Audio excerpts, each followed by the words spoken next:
people like to think. In my head canon, he's also bisexual. What the? No, because it's so sexy. It's so sexy if they're both bisexual. How? And that attractive. Like, they're both obscenely attractive. But why does he need to be bisexual? It's just like, it's sexier if he's also a willing participant in all of the things. Joe had allegations. Diddy has a video of him like literally whooping a woman's ass.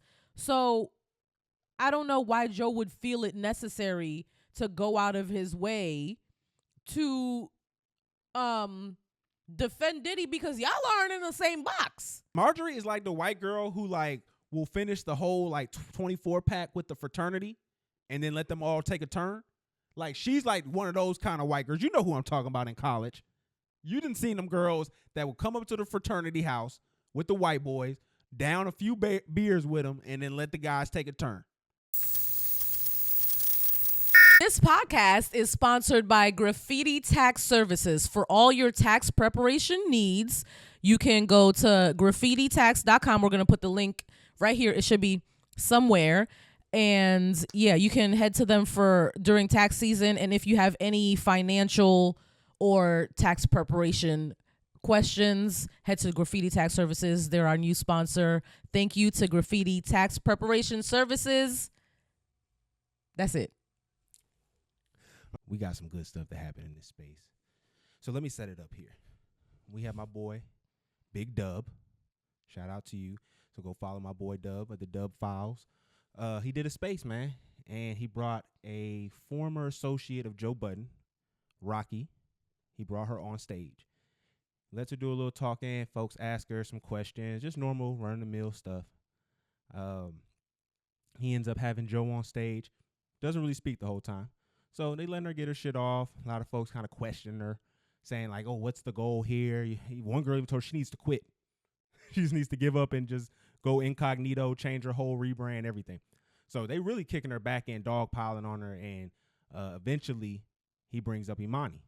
So what nobody knows at this time, until Emanny reveals, is that Dub had texted Emanny because Dub did an interview with Emanny. He says, hey, shawty over here talking to you reckless. You might need to come here and defend yourself. Mind you, from all accounts, again, I didn't hear everything because I came in an hour late. All accounts, none of that was said. All she said was he was like a little brother and all this other stuff. But there's a little back and forth goes on. Something gets said about Puerto Rico, and Emanny loses it. Check it out. Don't bring my name into it. Funny because Raqi, I'm cool on all that. Like, I don't have no disrespect for you. I don't have no heat for you. I don't have no smoke for you. But listen, I'm not doing none of that with you. I'm a grown-ass man. I'm not nobody's little brother. You've never met nobody in my family, so you can't call me a little brother. And if I was ever a brother to you, and if I was ever a brother to you, you would not act like this with me because I say something in regards to Joe. What did I say about you where you felt the need to have to speak on me and disrespect me and call me a fucking liar? I've never disrespected you. You were absolutely lying. Because you were lying. Raqi, you are the same chick. Raqi, you the same chick that ran around with Floyd Mayweather sucking on his dick for 10 years. But you want to call him out? There we go. You won't call him out? Wake it up. Wake it up. You won't call him out? Joe is messy for just now turning in. So it's cool to stand by him and support him because he gives you bread. Because he gives you bread. Because he gives you bread. But now you want to go ahead and bring me up in some shit? Yo, Raqi, I'm a stand-up nigga. I never put my hands on a woman. Stand up over here. You know where I'm at. Stand up over here. Stand up over here. We're not doing this because we was all talking like stand up over here, little boy. Who is that? That's some of the people in the audience. Here, little boy. No, girl. Shut up. Let them do this. You looking for clout. Find a place to secure your head, little boy. Exercise immediately. Oh, and you think that was just it. But no, I got more for y'all. Here, Raqi, we do not doing not this play because we with was me. all talking like stand Do up over here, little boy. Nigga. But that's You not chased around. stand up over here, little boy. You chased around. You chased Little boy, find a place to live first, little boy.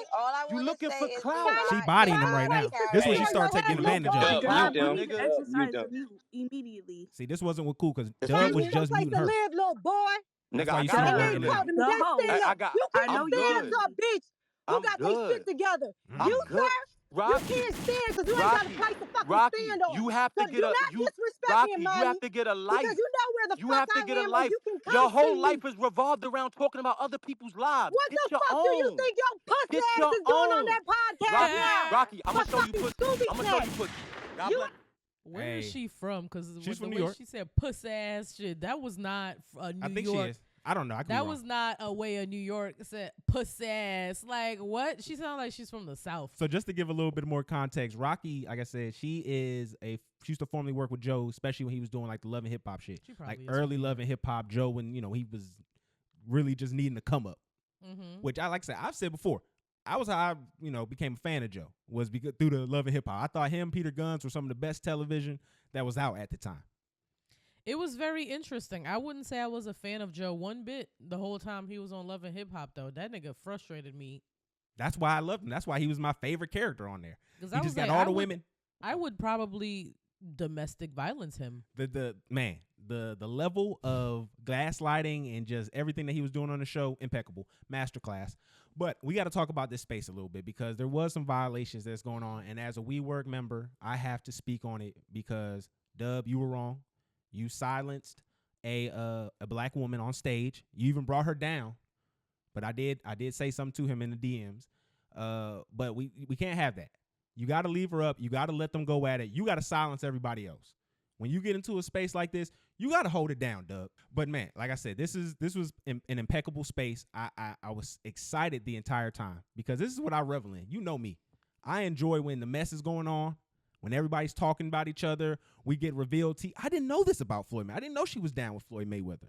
No, it's probably mad women he had in different states that he went to when he was in that state for a certain time. And then he probably had his best eaters in each state and then just stuck to them. That's real. And then she, like I said, Emanny she revealed some stuff about Emanny to the point where he kind of had to give it up on stage. And he talked about like what happened with his fiance and him having a baby out of their relationship, which I mean, hey, salute. That thing, stuff like that happens. You just got to be a real one and just move on from it and learn.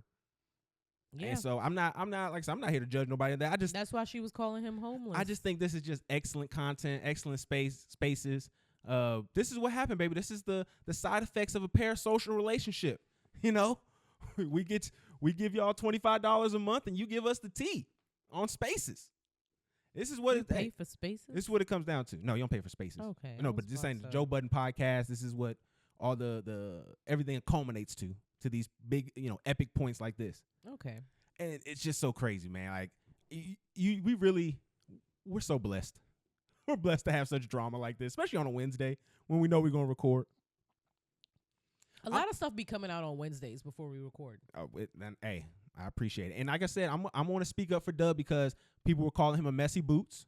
He is messy for texting Emanny while the girl was talking shit about him. Honestly, well, she wasn't even talking shit about him. Honestly, the code of WeWork is content over everything. And I believe in what he did right there. The only problem he did was silencing her, was making her go down. That wasn't honorable. You should have kept her up the whole time. I know she was going off on your boy. I know you had the Emanny interview, but you got to be real. We got to keep it, fair on the spaces. We can't be, sided to one side. But my boy Dub is 100 tier. He want to be 100 tier nigga. So I understand the bias as well. Salute. What do you mean he want to be? He just has to pay for it. No, he wants to make that up. That is not even a tier. He wanted to make it up. Oh, okay. He woke that up one morning. But ultimate meat writer. Not too much like, on my boy. Make us pay more for your things, please. I want to give you more of my money. The fuck? Not too much on my boy Dub. Not too much on my boy Dub. He a legend, man. He held it down. He did an epic space. And I'm mad because I told Danny Danny from the stop. I told him we could have did this because I was trying to get Raqi on the space earlier this morning. I was, bringing up the Love and Hip Hop days. And I even brought up Love and Hip Hop Mall. I said, yo, you remember Love and Hip Hop Mall? He was so epic because I knew they had that pool scene that was like probably one of their biggest and most viral moment. I knew that we could have brought her up there and we could have had a great space. And we probably could have had that moment, or Danny, you could have had that moment in your space, but we couldn't. There was 1,000 people in Dub's space. So shout out to Dub, man. Yeah. It's big for the small content creators. I don't think you're a messy boots, no matter what they say about you. I did not think Danny looked like that. Don't do too much on Danny. Okay. What? I thought Danny was literally gonna look like a fat Guyanese nigga from Queens. Well, nah. He lost a little weight, so he. Yeah, I thought he was big and brown. Nah, Danny not a bad, Danny not a bad guy, man. Like I had a certain prototype from like a specific type of like Guyanese man from Queens. Are you tired of paying a lot of money for your vacation? My name is Shirley Proctor, and I am a partner with Tavodian, a traveling membership group. I can help you save time, money, help you and your loved ones see the world.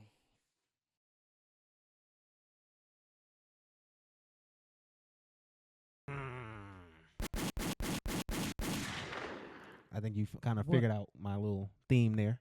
Yeah, I didn't realize where we were going, but started from the bottom is sick. But you know why though, right? 'Cause that was the song Drake and Diddy was beefing over. Oh, I thought you were saying that Diddy be doing the bending.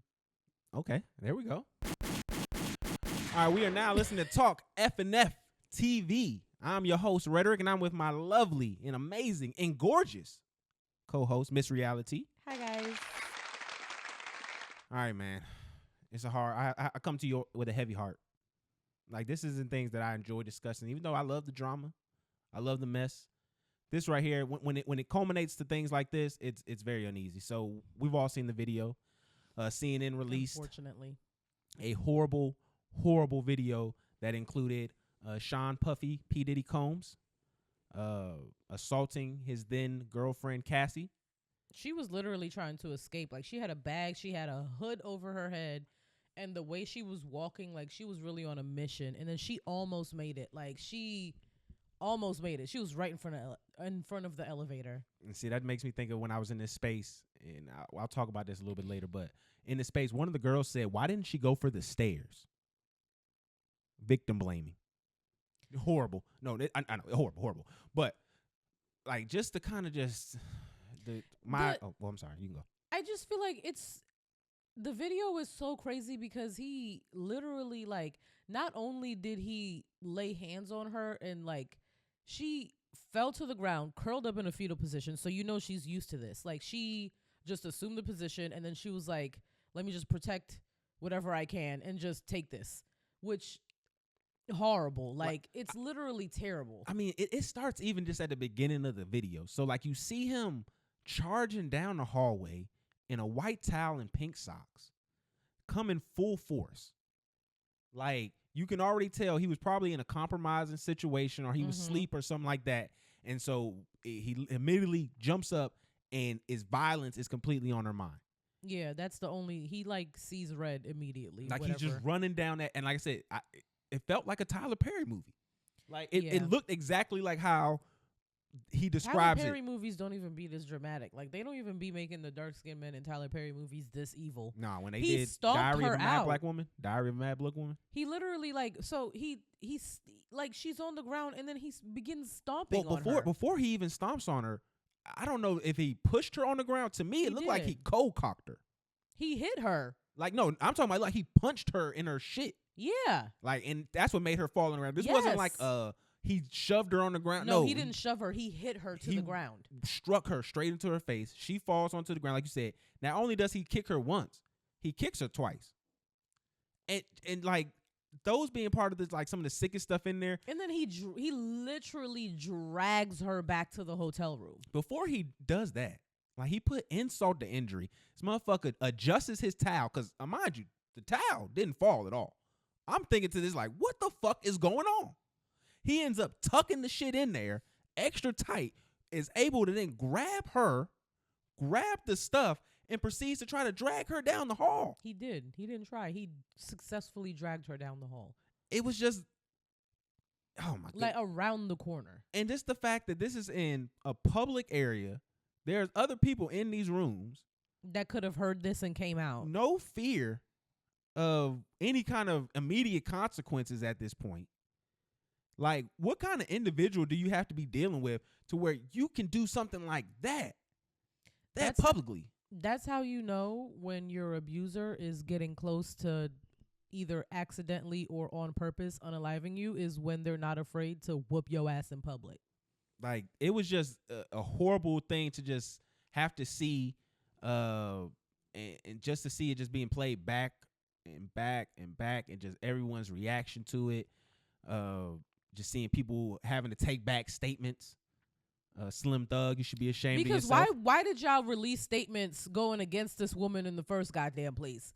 Like, there haven't been allegations against this man all over the industry for decades now. Because like, niggas y'all are should cowards. just shut the fuck up. Niggas are cowards, and they're trying to hope that they protect something that they've invested time Slim in. Thug, I ain't even heard from you since Check Up on It, Beyonce on the fucking soundtrack from mad long ago. Like, you don't even need to dick ride anybody. Nobody is thinking about you. I'm pretty sure them splits wasn't good on that Checkup on It.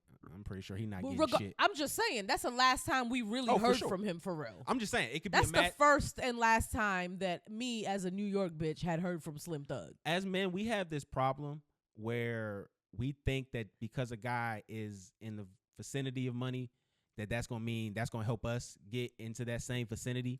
And generally, that's just not how it works. Like, it just isn't. Like, the fact that if anything was going on with Diddy, what niggas say it is, niggas wasn't really even getting money. They was just trying to get clout. Mm-hmm. They was just trying to be next to Diddy to help. We know Diddy wasn't helping niggas get money. No. Diddy was doing the opposite. Diddy was trying to take as much money from niggas around him as possible. Diddy was the nigga who was king of the look. Like, oh, you gonna do this for the look, and then more money gonna follow behind, and it never follows behind. Then the Diddy goes on a few days later and does a public apology that I personally think was bullshit. It was nonsense. I think, especially after you do the first post where you say enough is enough, I'm not, dealing with these allegations, and that, they're trying to grow, discredit your name. You do that first, and then you go and do this awful apology where you can't even say sorry to the actions you did to, because you signed a fucking document with this civil case that you can't say the woman's name anymore. And then the apology just seemed like it was just like a lame attempt at accountability for your actions. And it wasn't. Like, it was just the bullshit therapy. I'm going to find the truth. No. Nigga, you are There's a horrible no therapy individual. for that. Like, you are just a horrible individual. Like, you just I'm need sorry. to die, reincarnate, try again. And I think that we kind of just have to really pull the wool off for this particular conversation and just be really frank. Like, this is hip hop. Like, we got to stop saying this isn't what we need to stand. No, this is what hip hop is built on. This isn't the only quote unquote hip hop great or legend who has been accused of this. Hell, if you go back to the inception of hip hop and some of the early rappers, KRS-One was dissing a 15-year-old girl on wax. Yeah, he definitely was. Some of the foundations of hip hop has been built on disrespecting women and dominating women. And unfortunately, if we're being honest, historically, so is being a man. Well, yeah, 100%. Like, this stuff right here, what I'm saying is you're just seeing the worst side of what a man can be on the coin. This isn't something that, you can be not looked at like this is not you. Like, at any point, this could be any man. And that's just a real thing that you have to check and understand with yourself, because your anger can get in just 1 second, and now you crashing out and hurting millions of people. Like, and I'm being honest with this, because when other people saw that video, that hurt them. That triggered them. There were a lot of people who were triggered by it. People are going to react to it, and I think that's kind of what sparked the whole Raqi thing, and why she been talking about Joe was like, when you see public violence like that, that encourages you to speak your truth. Mm-hmm. So. Oh no, you about to say something else? Were you? I was just gonna say, like, and like I said, I don't want to say, when I say this is being a man, meaning all men are out here slapping and abusing women. I'm not saying that, but historically and with masculinity, like, that is what this is, and we have to kind of address that in a real way if we ever hope, because at the end of the day, this is just gonna be a byproduct of the relationships that we've created with men and women right now. Like, the violence is just an inevitability because of how we set this up, especially when you have such a dynamic difference in power structure. Like, essentially, he gave her first number one. Like, this person it can be a foundation and build you, especially men of this status. They can build a person up to the point where if they walk away, they feel like they're nothing. She had a number one? I think she had one song that was a number one. Yeah. Okay. It was just one, but I mean, like I said, she was one of those quintessential one hit wonder. Mm-hmm. She just was connected with Diddy, so she never really got out of the light like that. But I just feel like we got to be more accountable as hip hop. We have to be more accountable as black men. You talking about Cassie? No, the number one. Yeah. Oh, okay. I thought you were talking about Raqi. I'm sorry. Oh no, Cassie. We have to be more accountable with the number ones that we do. I mean, number ones. We have to be more accountable with the black men that, you know, we are putting on these pedestals who were trying to show. Like, I was never a Diddy fan. I was never into what he had going on. No, I never felt like he can't rap. I wasn't even about the rapping. It just I never was a big on the whole Gotti. I was never big on the Gotti lifestyle, being all extra, being all in the folks' faces. Very extra. Making the band was my shit though. Making the band was good, but like if you look at that now, you're like, wow, this man just likes abusing people. Yeah, that's all that was a whole trauma fest for your dream. Like, I'm gonna dangle your dream in front of you, and you're gonna go get cheesecake from me, and Cambodian breast milk. I wonder if any of the Day 26 dudes is gonna come out with anything, because Q. I mean, more people got to speak up on this. Q was very pretty, and they have to just keep it 100. Like, we have to expose these things, and we have to, as men, just accept, like, hey, this is a black mark on all of us in a real way. I don't think we should look at it like, again, all men are violent and they're going to be these evil people, but that could be us at any point, and we have to be able to check that. Like, I don't think there's any way that you end Cassie and D. I don't think there's any way you prevent that. I don't think there's nothing that can be done to stop that. I think as like that prototype, like that relationship that happening that again? abuse, yeah, any kind of form of that abuse. I don't think you can stop that.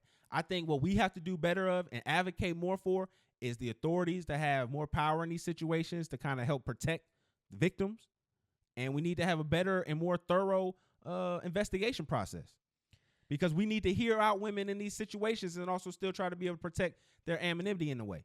Yeah. Because we see once their names get public, everybody starts shooting at them. Everybody starts going at them. Everybody starts trying to expose them, trying to say you're X, Y, and Z. Because if we don't, we're just allowing for powerful people to continue to do this. They say he spent $50K for that video to get it removed. That's what Paris Hilton said, right? That's his name? Perez Hilton? Yeah, because Paris Hilton probably isn't saying nothing about this nigga shit. Yeah. That's what Perez Hilton said. He said that he alleged that it was $50K that he paid to get rid of the video, or at least get the collected, and they're not too sure. I heard Cassie team gave this video to CNN. Yeah. But some people say that may not, it came from the federal raid and things of that nature. I don't believe Probably because his son dropped the diss track, so they was like, all right, we got something for that ass. I don't think it came out. I think that they probably had that footage. I think whoever sold Diddy the idea that there was only one copy just finessed them. Yeah. And double dipped. And was able, when Cassie was able to get her ducks in order, they gave her the copy too. And he probably still has the original. So I'm not, like I said, it's nasty. We've kind of seen how hip hop has shown its true colors. We can get into what happened with Joe Budden. Joe Budden's situation, I think, was pretty interesting. He deleted part of his episode where he talked about Diddy. Initially, when all of this, when the first Cassie came out, what did he say about it? He didn't say anything about it, right? Like when the lawsuit came out, he deleted that part of that episode too. Okay, Diddy is no longer affiliated with Revolt. Yeah, he sold his stake in it. Is Joe Budden podcast still affiliated with Revolt? So in the space that I was in where Joe talked about this, and I actually talked to Joe about some of just my concerns with what was going on. He said he wasn't with Revolt anymore, and he said that he would never stand for anything against like this. Okay, so I never stand for Joe anything Budden like this. has no business reasons to protect Diddy at this time. So this just his man's. I mean, because we both beat bitches.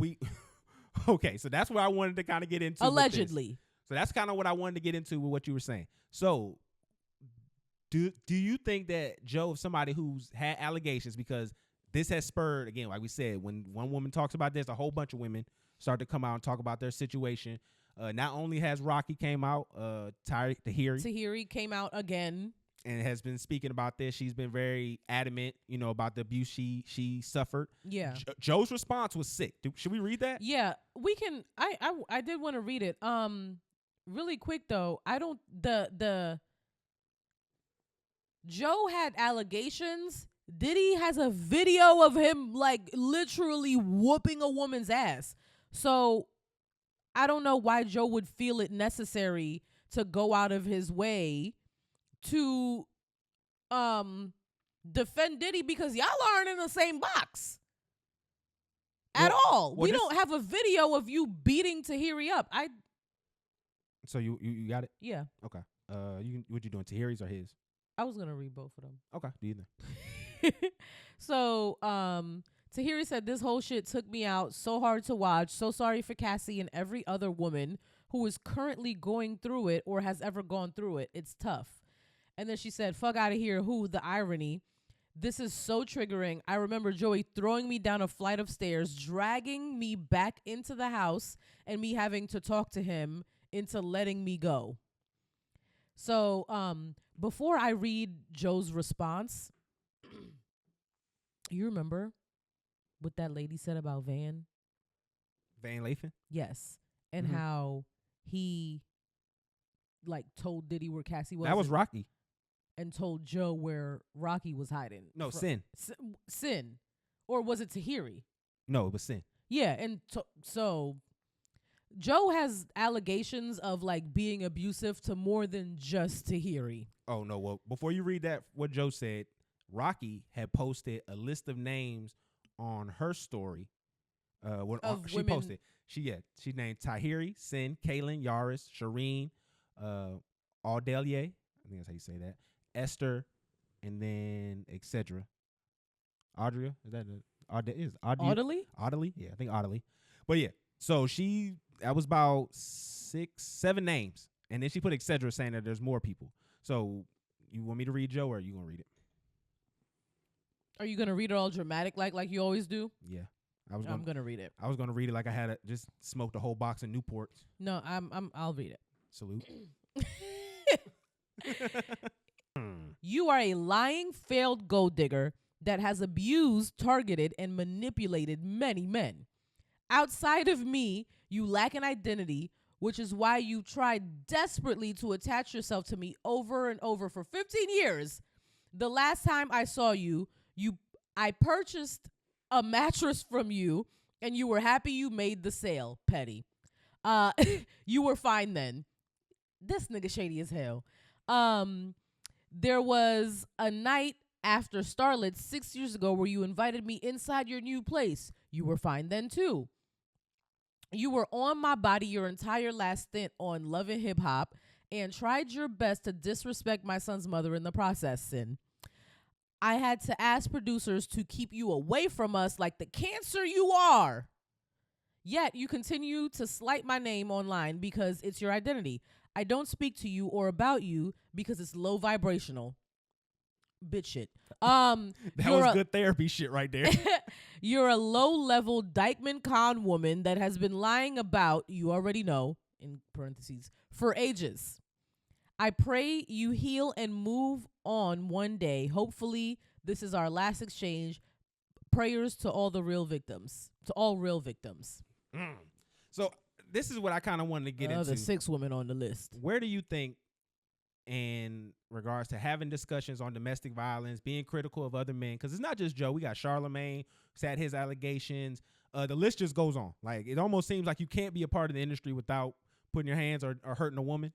So, I mean, where do you feel at where men who have these allegations talk and try to criticize men who now have public evidence about being domestic violence victims? What do you think that? Do you think Joe should have not even said nothing? Do you think it's not his place to say anything? Or what do you think? Well, I feel like it would have been weird if he didn't say anything at all, because you're like a figurehead in hip hop media. So you low-key, you have to say something. I think maybe let Mel do it. That's what you pay her for? Yeah. Like, you have people on this platform who don't have those type of allegations, and you have people on your platform who are articulate and they say things well. I think Ish and Mel taking that and them being the like ahead, the forerunners of that conversation probably would have been the best. And then Joe could have just been there and been like, "Yup," and then let's move on. Like, let's not focus on me. No, let's he has have to say something. let's have. Well, yeah, I agree with what my co-hosts. They're like, I agree with their sentiments. This is crazy. This is nasty. It was hard to watch. And then that's it. Move on. Nah, Joe got to do more than that. Joe cried when De La Soul didn't get they splits. Joe is hip hop. What? Joe, you know who De La Soul is? Yes, duh. But Okay, he they didn't cried on camera? Yeah, when they didn't get their splits for their records, he did. That's hip hop. He is hip hop. Joe is hip hop. He is required to, when we see something fundamentally corrupting hip hop like this, he has to speak up. It's kind of like the pot calling the kettle black, though. But in this way, he is the reflection of hip hop. He is a voice of hip hop. The problem I have with Joe when it comes to this episode is the fact that he did not stop everything and go straight to, hey, we got to start the show from the top. Yeah. And because you didn't do that, because you didn't see the seriousness to do that at the time, is why I'm looking at you questionable and I'm skeptical of the things that you're saying in regards to if you want to protect Diddy and things like that. I don't know what you said on there. We were together that day, and when Rhetoric saw the video come out, he was like, Joe is recording right now, and he's probably going to start everything over. Like, that's what you expected, or that's what you thought that he would do, being the podcaster that he is. Fuck all the hip-hop, this and that. The podcaster that he is, you thought that he was just going to start over and be like, this is what's happening today, this is what we need to talk about, but that's not what he did. And I think that is because he has those same allegations. So he's treating Diddy like he has a soft spot for this shit because you've been through the same shit. I accused him of throwing softballs at Diddy. And he definitely has. And then if it was anybody else, like if it was like fucking like Drake on this video whooping a girl's ass, Joe would have ran the whole shit back. Yeah. He would He would have been going through lyrics. Change your outfits. Go home, come back. This is a fresh new come back today. Because we got to get into this. Yeah. We got to figure it out. And that's where. But it was his man's. And you're right. And that's where I feel like that was just the problem with this. Because at the same token, man, like. If your man's is whooping a woman's ass, like if one of your close friends you find out is like beating his girl up, you got to say something. You have to be a voice of that. But my thing is this. When it comes to having men who have been have been accused or have done domestic violence, I think in a way it is kind of up to them to speak out on it because they have to, show rehabilitation is a real thing. They have to be able to be an example of that. And in the same token, when you go to an AA meeting, I know a lot of people probably haven't, but when you go to an AA meeting, it's not ran by people who've never had addictions. Yeah, they're ran by people, former addicts. Mm-hmm. So those are the people who, if you really should be looking for them to be guiding you, would be someone who has had that affliction or that problem in the past. So that's why I feel like, really, Joe, you should be the main one being a voice of that and being an advocate for women in that regard. I completely agree. I don't think Joe is emotionally like developed enough to do that. I don't think Joe is willing to be that vulnerable with his fan base, admitting something. First of all, he would have to own up to the fact that he did this shit in the first place. Because he's always called it a lie. Yeah, he's never done that. So if you don't take accountability for your actions, you can't like give people advice from a place of, oh, I've been here before. Like 1 woman, 2 women, I can see 7 getting that off. But once you get to 5 and more, like, okay, dog. Come on, like you're something about your behavior is a little off. You're beating bitches up. Allegedly, but that's we can't go with that. But there's something about your behavior that is giving off. It's alarming. That's alarming. Like there are women who felt like they had to hide from you. Yeah. That's not okay. And I mean, no matter how much a nigga has annoyed me in my life, I've never felt like I had to hide from a man for fear of anything, physical or emotional harm of any sort. Mm-hmm. No, it's rough. It's rough. That's not normal. It's not. But we still Joe would have really had to come in there and been like, yo, I have lost my temper in the heat of the moment before I know. Like, he would have really had to have a, like, honest conversation with men from a place of vulnerability and honesty, and I will never, ever, ever, ever see Joe doing that. I could never see him doing that. I mean, and I'll say this, and we can close this portion of the conversation off this. When someone alleges you sat on their stomach and then you say I sat above their breast, like it shows what kind of mindset you on. Really quickly though, because that reminds me that I wanted to play something I found. So Esther Baxter is Joe's ex, and one of them. She's one of the ones on the list, right? Mm-hmm. Yeah. So talking about, I'm gonna play this for you guys. You know, I heard that he's talking about the fact that he killed our daughter on this song. I can't believe that it happened. I lost my unborn daughter when we fought. I'm thinking I killed Aspen, and that's when I thought that we'd be dead a while. And so I felt like it was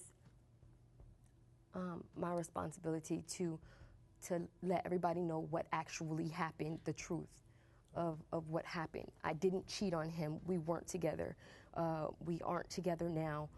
We broke up that night that he decided that he was going to take an argument and make it physical. And we lost our daughter because of that. Do you feel like he's doing it for some type of personal gain, or?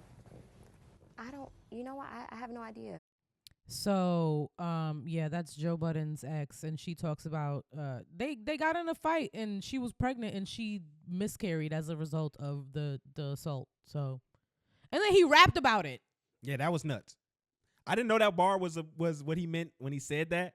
I thought he was talking about something else, but damn, like that was nuts. I didn't want to stay too much long, but I feel conflicted, like when I do listen to him in a way, because I feel like, am I assisting someone who's done something wrong, and is he truly apologetic? I be wanting to believe he is.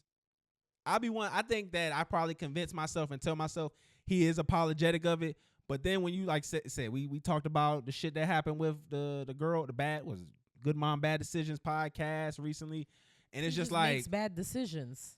It makes it hard just to say you're a Joe Budden like supporter. It does, young. But no, there's still some more. Be one. There's still some more elements to this that we gotta talk about with Diddy. So did you see the Cameron interview? I did not, because I don't like watching people just embarrass themselves, just show your ass on national TV. I watched like the first 7 seconds of it, and then I got secondhand embarrassment so intense that I locked my phone and I just went to do something else. So I was listening to Rory and Maul, and they said that they had also got offered. They didn't say it was CNN, but they said they also got offered to be on a show and appear kind of like this. And Rory kind of did what Cam tried to do on there.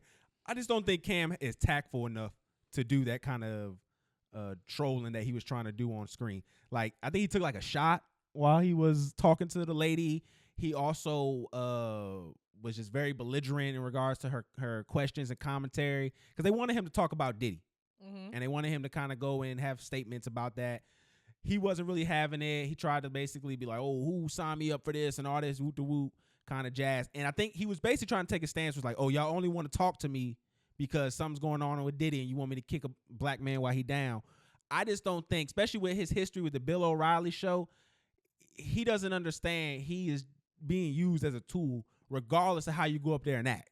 Yeah. Like if Rory would have did that, it would have not been perceived the same way when Cam do it, because like you can't do what he's trying to do and then not have something articulate to respond by. He wasn't responding with articulate, tactful comebacks. He was just being belligerent. He was just being ignorant. He was just being ignorant. And it was a black woman interviewing you, so you being belligerent and like and not. That's another thing. Where it's like it just doesn't the optics come off. Were bad. Yeah, that doesn't come off right. It just feels like you're being unnecessarily combative to like your sister. And it makes you more, egregious to look like you're a clout chaser. Yeah. Because this is kind of funny, and I was kind of bringing this up around some people where I was asking, like, do we think Mace is tired of this? Because they just had a clip that Mace was upset about Cam showing up late, and they try to act like Cam is the mature one of Dipset, but that ain't really saying much. Nah. Like, that's not saying much, being the mature one in Dipset. And then also, in the comments of that video, because I did come across that, the people who watch that podcast on a regular basis, they said that Cam is regularly late. Mm-hmm. That's what he's saying. Like, I'm tired of wasting my time wasted. Regularly pissed off. Mm-hmm. So I don't think this podcast is gonna last that long because we've seen this before. With See the Thing Is. Yeah, I mean it depends on what the deal and how long their deal lasts. Yeah, they did get $30 million from Underdogs. So. Oh Lord, okay. Yeah. But I wanted to finish. They staying. I wanted to finish off this just because I wanted your thoughts on it. What do you feel like when like we go back to Ray Rice, and we could just think about the number of other instances where women were abused on camera? What do you feel like in regards to this? Why do you think that is it an awful feeling or what? Just give me your overall gist where you see that women's pain has to be publicized for them to be taken with any kind of real consideration. Because okay, it is an awful feeling because I feel like that's saying that society is giving men the benefit of the doubt way more often than they give women the benefit of the doubt. It's like the chance that she's lying is higher than the chance of a man being violent when we've like numbers wise we've seen it time and time and time again. The chances that she's lying are lower than him being violent. Women gain absolutely nothing from this.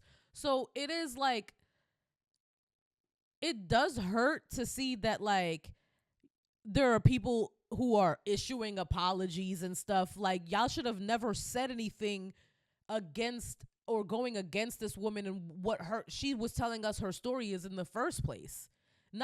It doesn't even have to do with like Cassie's character and stuff like that because she rarely speaks. So if you were going off of that, she barely says anything. The fact that she came out and had a whole lawsuit, of course she's not fucking lying about it. But like, it's like, what lengths do we have to go through for us to be believed? And even then, like, I seen people, there was a dude named OG Paru he was doing a call-in on another podcast, and he even tried to validate this by saying she was stealing $100,000 in jewelry from him, and that's what he was trying to get back from her. And I'm like, if he was trying to get that back from her, he wouldn't have grabbed her try to drag her back to the room. She dropped the bag, and he was beating her up while the bag was on the floor. He could have just grabbed the bag if that was the case. Like, that's not the case. So it's just crazy to see, like, even with the evidence right in front of our faces, there's still going to be individuals who are going to try to challenge what's going on, challenge our reality. And it's just awful. Say it's not him in the video, say it's fake. Because the thing about a lot of the men that's saying, oh, well, we have evidence right here. It's like, yo, do you hear what you're saying? You're saying that a woman has to get her ass whooped. Not only get her ass whooped, it has to be publicly displayed for you to give her any kind of proper empathy. Validation of any sort. Like, that's just an awful and disgusting feeling. And I'm not even one of them niggas who like, oh, I got a mama, I got a wife, I got a daughter. Like, no, I'm not on any, like, that's just awful for anybody. I wouldn't want my worst moment, my lowest moment to be projected for the world to be able to consume at any time. And I'm just sitting here having to be affected by that. Yeah. Like, that's just an awful, awful feeling. And for all that happened, just for you to even validate me just a little bit. Because it ain't like niggas is trying to go out and go for Diddy head. Diddy out walking across the street in Florida still with Los. Yeah. And then King Los, you saw that video? Yeah. He said, huh, he tried to cover his face. Nigga, you picked the side, like, nigga. Yeah, stay over there, nigga, forever. You picked the nasty side, nigga. You picked the nasty side. Yeah. But was there anything else we want to wrap up with this Diddy situation? I mean, we kind of broke it down in a few little cut ups here for us. Yeah, I feel like we've thoroughly broken down what has gone on so far, and I'm sure we'll have more news to come. Hey man, Diddy, you were someone who advocated for a lot of individualism and ownership in the space. And while I know in the realm it is important, it probably is also to your downfall because you lost your worth to people. And now they're able to expose you. And like I said, you live that degenerate, disgusting lifestyle. You give people the opportunity, even if you didn't do anything wrong, to portray you as you did. But clearly you are a bad sucker ass nigga. So fuck you, nigga. So before we move on, that just reminded me that I wanted to talk about Ekane and Chris. So Ekane is a TikToker that I've been following since the pandemic. So she has been like gaining popularity. She has a lot. Like she probably has over 1 million followers now. She is in a abusive relationship with her baby dad, Chris.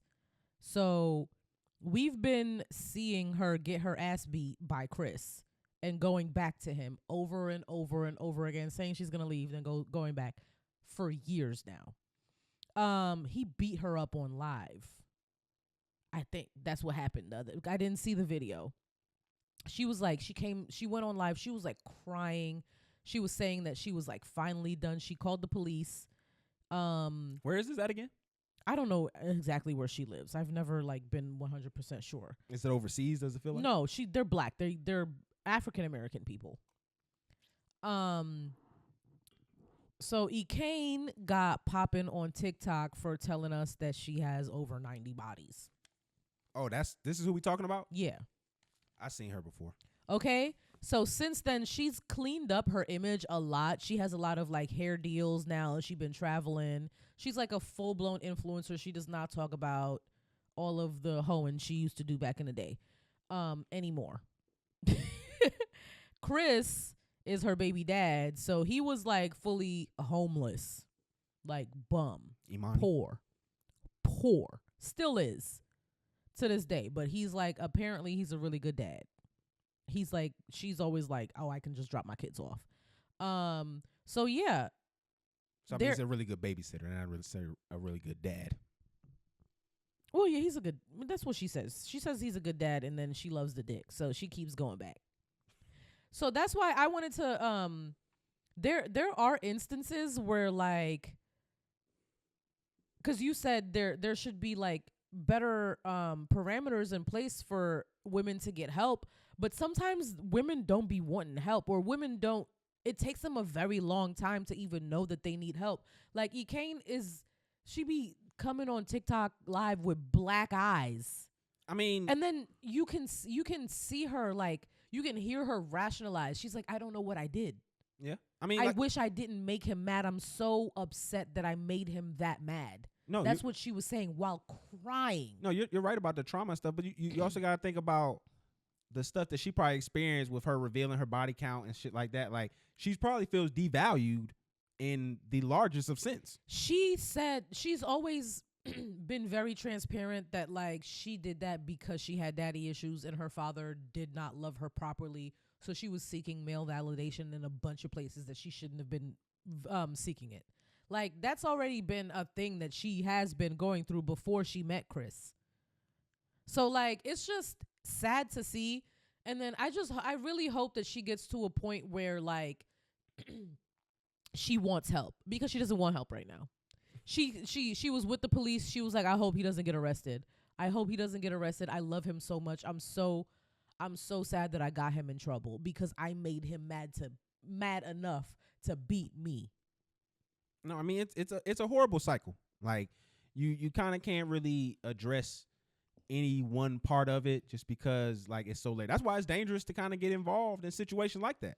It is. That's why people are like, oh, you let your homeboy beat up on women. It's like, yeah, because if I stopped him from something, she gonna go back to him anyway.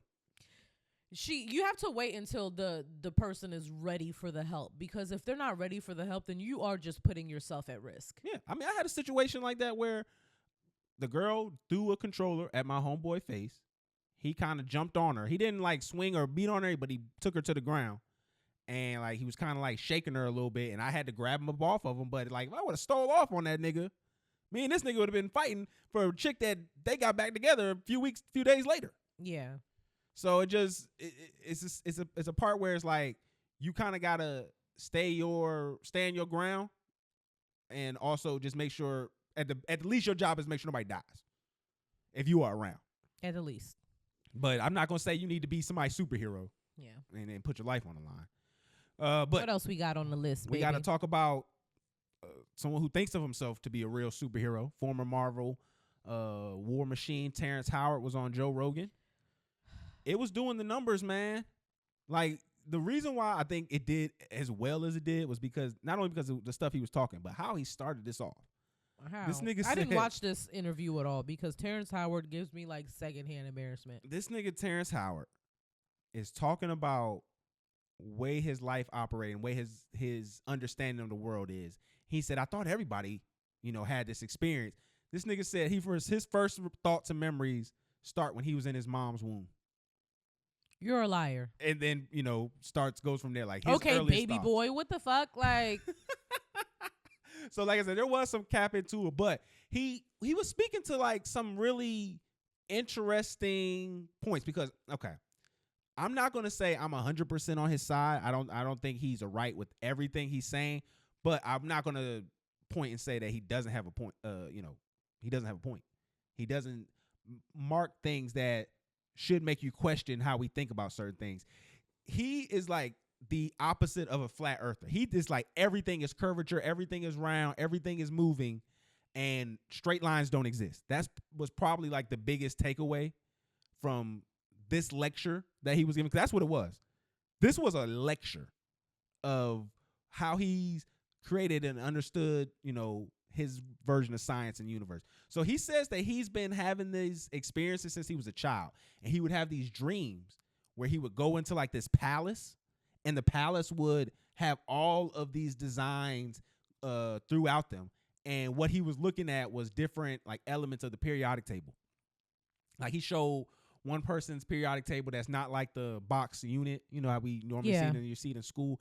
You seeing it like where it's kind of like curved and like you can look down of it and it makes like a winding circle. And so essentially what his kind of main belief is like gravity isn't real. It's a byproduct of all the electromagnetic waves swirling in the air and off two different points, creating this, what we see as gravity. He's also like obsessed with these different like structures and points. Like he has like he claimed to have like 97 patents.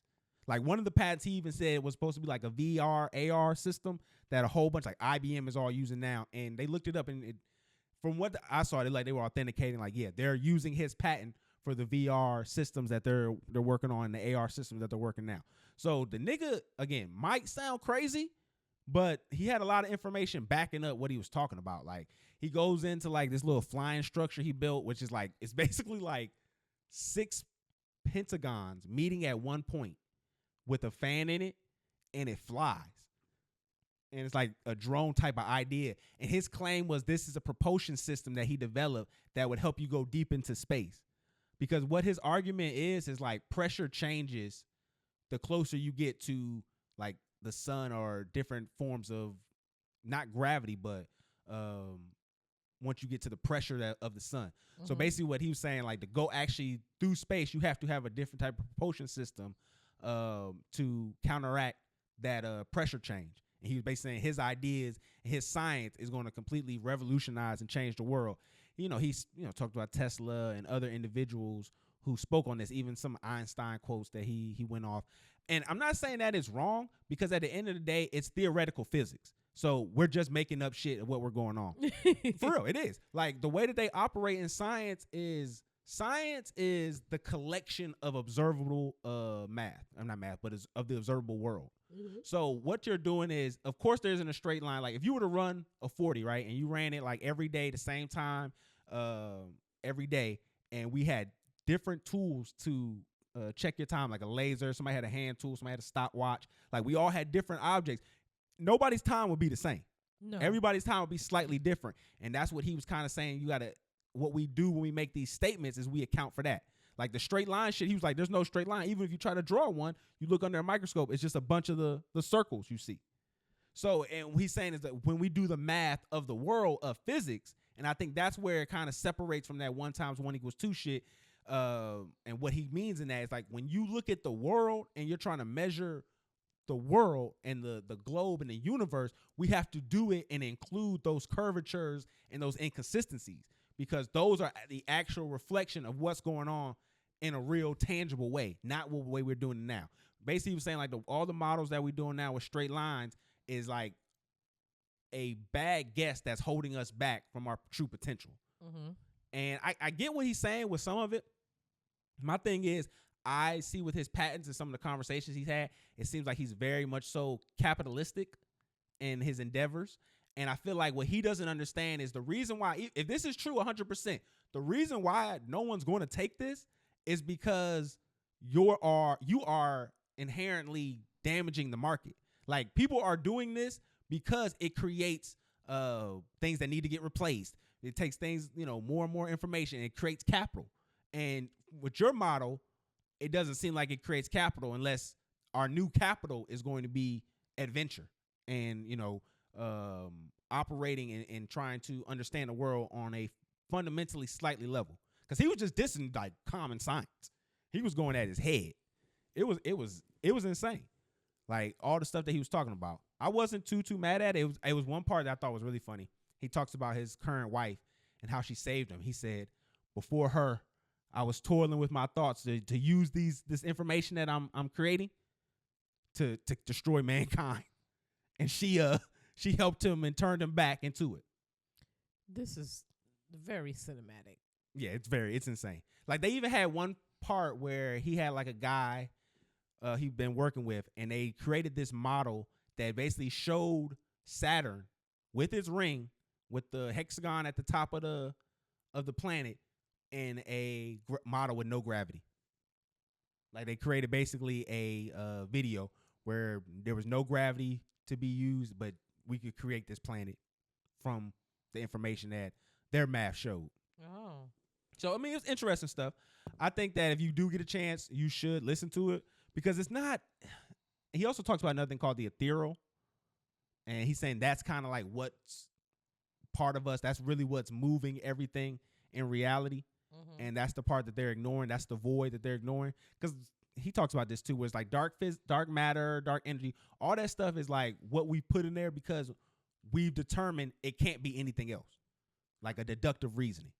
And his mind frame is like, we can't be doing deductive reasoning. We have to really look at the universe. And, he does all the little connective jazz. Like, oh, if I breathe out, carbon monoxide, the plant breathes it in and pushes out oxygen. It's all together. So, I don't think he's 100% wrong. I just think that his math equation is still funny business, because you are being not true with what the language of what one times whatever means. Like, you gotta hold it down a little bit better than that. But overall, I'm not mad at it. I would love to see him back on the show. I would love to hear more talk. He got to have a lot of bit of his tools and props. And we went to remember I told you he went to that college and talked? He wasn't allowed to have his props on a projector. So I thought it was pretty interesting. It sounds like it. It was a really good interview. It's gonna be funny if you see him teaming up with anybody now that he got good with Joe Rogan. So. All right. Amber Rose and Donald Trump. Did you see that? Yeah, I did. I think we have to give a round of applause to Jocelyn. I think that's in order. Would you agree? Yeah, definitely, because she clocked her mad long ago on that College Hill show. She said, your problem is that you want to be a white girl. And that's exactly what Amber Rose wants to be, is a white girl. She fucking took a picture with Donald Trump, and then everyone got mad, and then she replied. So she left a reply. She said, LMFAO, y'all think Biden cares about black people? Sad. Do your research. I did. I'll always put women first. Y'all want biological men in women's sports. Trump supports the most reasonable compromise on abortion. Stop being brainwashed because we're people of color. She put "were" in caps. Make your own decisions. First of all, did she have an apostrophe when she did "were"? Yeah. I have like my main things. Biden doesn't care about black people. Do you think Trump fucking does? Like, what? So that's stupid.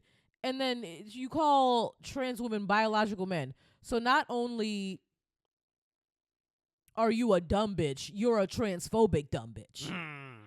Like, you were having all those slut walks, and the LGBTQ community was 1000% behind you. You were calling yourself mother this and that, and then turn around, come out your fucking neck, your forehead with that stupid ass tattoo on it. Talk about it. And talk about, oh, biological men. Bitch, are you dumb? This is the thing about, do I want to say this? Yes. This is the thing about black women who are interracial. Like, Me specifically, if you believe in intersectionality, I choose my blackness over my womanhood 100% of the time. Bitches like this is you chose woman things over black things, which is a decision. You can make that decision, but I feel like you made that decision because you want to be a white woman. So I think she picked greed over anything, because at the end of the day, when you align she yourself, probably is getting paid. when you align yourself with Donald Trump, you're doing it for a financial component. Like, But when the fuck did you start being transphobic, bitch? Like, since when? well, that's just the new sauce now. When people fall off, they have to like go conservative, because those are right now the people who are going to pick you up and take you out, and be like, oh, see the example of the hoe turned into a good woman now. Like, those are the people who will take you in and platform you, but they'll talk shit about you while they're doing it and make you feel like a low down, dirty, no good bitch. But Your baby daddy out here running the streets with Which one? Madonna. Okay. Because I said we got two out there. We got Wiz that's out here too. Yeah, Wiz is out here finer Being than a- he's ever been than being a when he single was father. with you. Looks like he being a single father, handling all the responsibilities. I don't even know if he's single. He's been like rumored. Well, I say single because he's not with her, and he's Oh yeah. he seems to be the main custodial parent with the son. Yes, right. And then your second baby dad is out here gallivanting the streets with Madonna. He not even thinking about you. That is a red flag too, though. That definitely is. Like if he got the custody, it's a red flag. Usually. I don't think Wiz has custody. He was recently on Poor Minds. He said they have an amazing co-parenting relationship. That doesn't mean I don't have full custody. That Right. just means that we have a good co-parenting relationship. No, but he was saying like when he goes to get his son and stuff like that. Like the verbiage made it seem like he doesn't have full custody. Oh, okay. I can see that. I mean, of course, he's the one who's on the road, but to me, at some point, you kind of just, it's more cost efficient to just have your mama and a couple babysitters than it is just to have her and give her whatever you got to pay out. It's better to just get that full custody and hold it down at the crib. But man, I feel like anytime we have these situations where these celebrities team up with Trump, I know I want to kick their back in. I want to shit them because they're just stupid. Like, there are people who don't understand you're just being manipulated for a small dollar. No, they understand they're being manipulated. They're letting themselves be manipulated because there's no point now in 2024 as a black anything that you're getting email from Trump's team asking you for your support and you don't think that there's an ulterior motive behind it. You know what the fuck is happening? And you're letting yourself be used as a puppet. It's even more pathetic. You're right. I think what we had Lil Wayne so far, Kodak Black, Waka Flocka. Waka was a very recent one as well. It's y'all niggas is all Clayton Bigsby. The way I'm see it, y'all might as well just get a white hood. Cause That shit is just it's frustrating. Yeah, it's disgusting. I would rather y'all just not support anybody.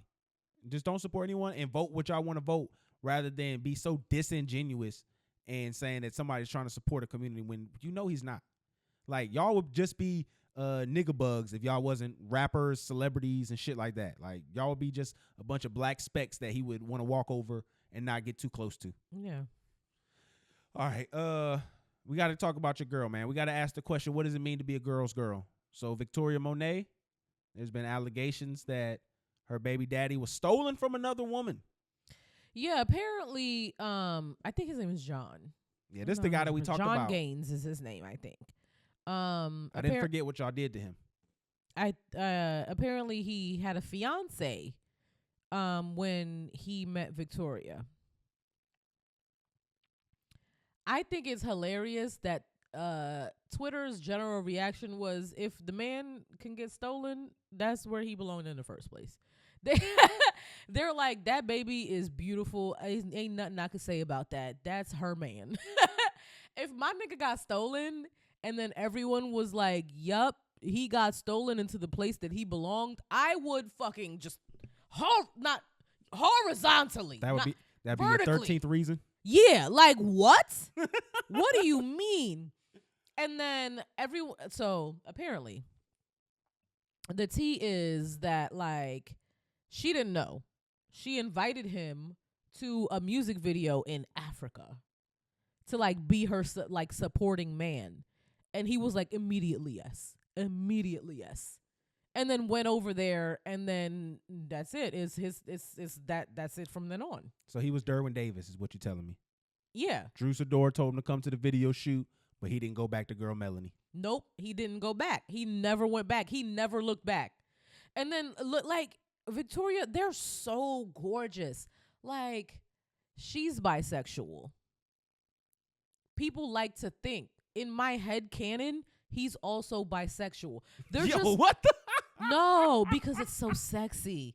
It's so sexy if they're both bisexual. How? And that attractive. Like, they're both obscenely attractive. But why does he need to be bisexual? It's just like, it's sexier if he's also a willing participant in all of the things that I'm imagining. That's sick, yo. You need to really get that. You need to go to therapy for that.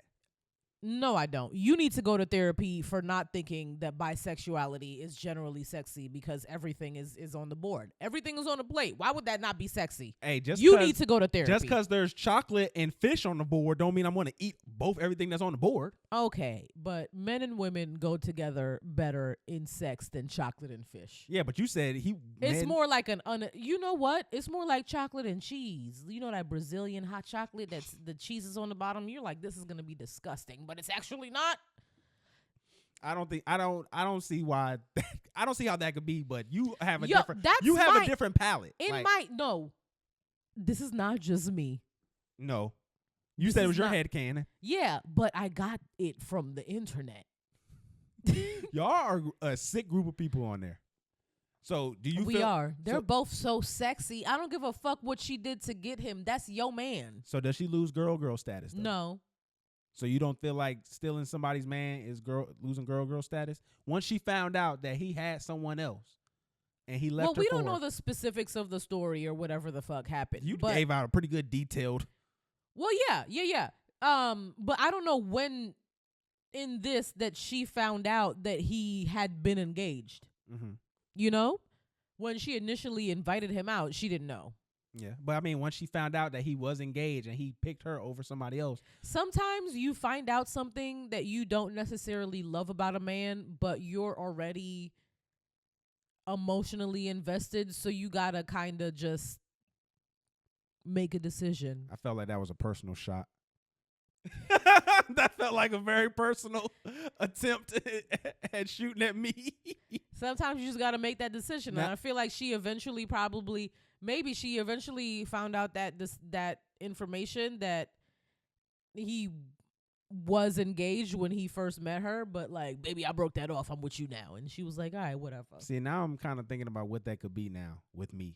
Is what could be that you just have to accept with me that you fell for. You want me to tell you? You can. I'm gonna beep that out. Yeah. The fuck? I had to come to grips with that one. That's what I thought it was, though. You knew exactly what it was. Just had to be sure. Just wanted to be sure. That's the only thing that I had to really be like, I understand. It could be a lie. All right. So speaking go back to politics real quick. There was a fight on the congressional floor. Oh, I saw this. There was two women who went at it. Let me make sure. This their names. white bitch. We have to make sure we name them. Let me not. Okay. Cut that out. What? Or you know what? Leave that in if you want me to trigger the conservative whites. This white bitch. I don't know why I said it the second time. But she was like, blah, blah, blah, with her long fake eyelashes. It was racially That was charged. a microaggression. So let's give the people their names. Yeah. Let me make sure we do that. Also, I as a result of this video, a lot of like not Congress, but like Parliament and like other countries, messy like Congress like videos have come out, and dumb niggas be wildin'. They be taking their shoes off and throwing them at each other. Oh no, it's wild over there. So it'd be wild. This was Jasmine Crockett and Marjorie Taylor Greene. So I actually got a homeboy that's Which cool one with is Marjorie. the black woman? Jasmine. Okay. I know I got a homeboy that's actually cool with Marjorie. Everything Jasmine said about Marjorie was 100% correct. She's a bleach blonde. Bleach blonde, bad built butch body. Yeah, that was 100%. That was a read of the century. She had that in her. That was in the tuck. She like the way she spit it out so fast. Like she didn't even have to think about it. She was like, "Oh, I had this in the clip for you." Marjorie is like the white girl who like will finish the whole like 24 pack with the fraternity, and then let them all take a turn. Like she's like one of those kind of white girls. You know who I'm talking about in college. You didn't see them girls that would come up to the fraternity house with the white boys, down a few beers with them, and then let the guys take a turn. And they all was cool with I her. did not hang out with white women in college. That's it though. That is a fully factual statement. Not once in my college career did I have even a single night of hanging out with the whites. Oh no, I hung out with a few and I seen No. that type. I'd rather stay inside by myself with Netflix, pizza, and a blunt. No, I'm trying to tell you, that's the kind of energy that she gives off to me. Like she's one of those kind of like slick adjacent trailer park. Like maybe she's like one generation away from the trailer park. She gives me like that kind of energy. Yeah. And I'm Old proud of money is Jasmine. usually classy. What'd you say? I said old money is usually classier. Yeah, she's nowhere close. Like she has the weird stance when she wears a dress. Like when she wears like the little slim dress down, she has that weird stance where her knees kind of like bow out. She got that kind of going on. She bow-legged? Slightly. This is a bad built woman. Like we said, Jasmine spoke correctly to this. She has been thinking about this for a long time. This is the real deal sun dodger. Like let's wake that up. She's just been noticing things. A couple weeks, maybe a year ago, she was like, I think she's bleaching the blonde. That sun is just destroying her hair. And then she saw her from a certain angle a couple months ago, and she was like, she not really built well. and then the moment she said something about her eyelashes, she woke it up. Yeah, and she was like, this bitch shoulders is a little broad. She kind of butch. And it just rolled off the tongue. It was just the most natural. She didn't stutter at all with it at all. No, like that's the thing. Like I can never insult people the way I want to. It doesn't flow like that. Like I be getting so frustrated when I can't. It doesn't come out of my mouth the way it did in my head. But like it was just so seamless. The words went from her brain, her synapses. Everything connected the correct way. They flowed out of her mouth so quick. So it was the ancestors, okay? The ancestors took the words and just flowed, wade in the water, down to her mouth, through her vocal cords. Just to see a beautiful woman of color just dismantle a sun dodger with the Queen's English. Sun dodger is crazy. It's just, I saw. It's just an amazing, it was a masterclass. At the end of the day, it was a masterclass of just white Jonin. I really wish I was that slick at the mouth. I wish I was that snappy. I'm not that snappy. I be coming up with shit hours later. I be in bed about to go to sleep like, fuck, I should have said that. That'd be the worst Shit. time. That'd be the worst time. You be sitting at home and you just know you wanted to say something to a nigga, but you just couldn't piece them words together in the right way. You come up with it mad late. Fuck. And another thing, bitch. With your pussy ass. Like, you just be wanting to bring that energy. So, I mean, I understand that. I've been there before. But all of us have. We needed that, though. Like, we needed to see that moment right there. That was a beautiful time. So, Kevin Hart and Katt Williams, the beef continues. So, at a recent Netflix party, the two men were seen both being there, but not at the same time. Mm-hmm. And your girl, Tiffany Haddish. That's not my girl. That messy bitch. She is in full form, and she said basically that Katt Williams. She basically implied that Katt Williams left because he heard Kevin Hart was on his way or coming. Mm-hmm. But my boy Katt, he said all truths will be revealed. Mm-hmm. He came out and said no. Y'all told him I left so he could come. So he pulled up because he knew it was safe. So do we think this is going to be a forever beef, or do you think we get these two gentlemen to ever, make bygones be bygones? I think it might be a forever beef because I don't see Kevin addressing this directly enough to end the beef. Yeah, and I think when he did that whole drug shit on the Breakfast Club, that was kind of a mark where we can't ever come back from whatever we had beforehand.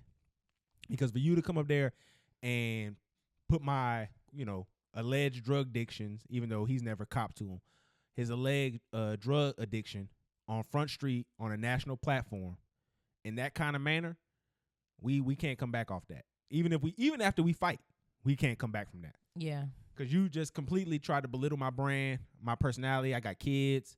I got family members that you just sullied my name. And then you did it for a comedian that arguably is only there because you're giving her a handout. And Tiffany Haddish. So, I mean, I think it's interesting just seeing how Netflix is like, we don't give any fuck. We gonna have both of y'all. Yeah, and then we're gonna post y'all specials within weeks of each other. It wasn't even the specials of weeks of each other. He did the fucking his special. Yeah. The next night with the Tom Brady roast that was hosted by Kevin Hart was the next night. So I mean, and then there was something that Kevin dropped. It was like with Dave Chappelle, like a friend show thing. I mean, don't get me wrong. Kevin is making plays. He still hasn't slowed up. He hasn't shown any sign of falling off. No matter what you do to him, nigga's been in car accidents. Nigga done had cheating scandals, multiple cheating scandals. Like, you can't stop Kevin Hart from bringing the funny. At this point, no, you can't. I mean, in a way, though, you kind of got to think about it. He is kind of has a great little tragic actor, comedian story in a way. Like that, that quintessential, all this bad stuff going on in my life. Like, he has enough to do multiple like series on his life. Cause just alone, friend. He already did that limited Netflix shit. But there's so much more stories you could do that. That was like, people were saying that was loosely about his life. It was loosely about the situation where he got exposed for cheating on his wife, and a friend was blackmailing him. So it was loosely based on that. Like, he has tons of experiences now. Like, he's literally went the gauntlet of comedians. Like, when you just think about that tragic, sad clown, in a way, he kind of is that. Is he?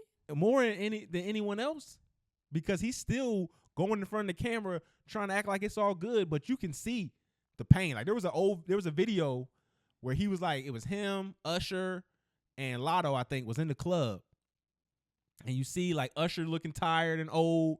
They go to Lotto, and then you see Kevin Hart. He's just like, yo, when can we go home? Like, I'm fucked up. But Usher looked a little lit. He was like, with Lotto. Lotto was like rapping at him. He was like, get it, girl. And then they pan to Kevin, and Kevin is like, please, I'm in my 40s. Like, he's like, free me from this trauma. It's hilarious, yeah. So we'll see where things will lead off to. I wonder if he's going to take, because do you feel like he's taking a break in any real capacity? Or I think he may have slowed down in some of the movie department, but he definitely has slowed down. But like, as compared to other comedians, Kevin Hart's breaks like aren't long enough. Yeah, I think that's that kind of reason why it doesn't resonate. At least the specials haven't resonated as of late, because it doesn't feel like it's him working along the joke. It seems like it's somebody else's joke that he just tries to do the Drake thing we talk about, where adding your own kind of sauce to it, when it's like, you haven't really lived with this joke yet. That's what I was literally about to say. Kevin Hart calls himself a comedic rock star, and he puts out specials at like a rate where like they're watered down. You have a specific formula. The art is not really there, but like it's basic and it's enjoyable enough, and it reminds me of Drake. Like Kevin Hart, comedian wise, is like the Drake of the comedian community. Yeah, and we didn't talk about, I think we had some technical issues about that, but we didn't talk about Katt Williams' special and how it was received, because I saw a lot of people giving it not the best it wasn't review, the best, but it wasn't, he didn't really come with a lot of heat. And I think for a while now, I've noticed it after he did the Joe Budden interview, like during the pandemic, where he talked about if you can't be funny in the type of climate, then it's on comedy. You. Yeah, it's on you, not on the audience to accept you and what you're saying.